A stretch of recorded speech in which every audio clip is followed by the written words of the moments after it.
അപ്പോസ്തലന്മാരുടെ പ്രവർത്തനങ്ങളിൽ നിന്ന് 2-ാം അധ്യായം 36 മുതൽ 41 വരെയുള്ള വാക്യങ്ങൾ.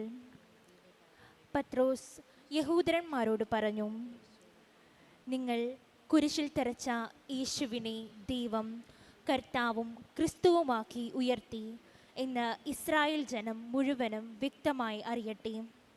ഇത് കേട്ടപ്പോൾ അവർ ഹൃദയം നുറുങ്ങി പത്രോസിനോടും മറ്റ് അപ്പോസ്തലന്മാരോടും ചോദിച്ചു, സഹോദരന്മാരെ, ഞങ്ങൾ എന്താണ് ചെയ്യേണ്ടത്? പത്രോസ് പറഞ്ഞു, നിങ്ങൾ പശ്ചാത്തപിക്കുവിൻ. പാപമോചനത്തിനായി എല്ലാവരും യേശുക്രിസ്തുവിൻ്റെ നാമത്തിൽ സ്നാനം സ്വീകരിക്കുവിൻ.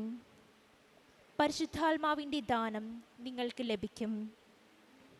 ഈ വാഗ്ദാനം നിങ്ങൾക്കും നിങ്ങളുടെ സന്താനങ്ങൾക്കും വിദൂരസ്ഥർക്കും നമ്മുടെ ദൈവമായ കർത്താവ് തൻ്റെ അടുക്കലേക്ക് വിളിക്കുന്ന എല്ലാവർക്കുമുള്ളതാണ്.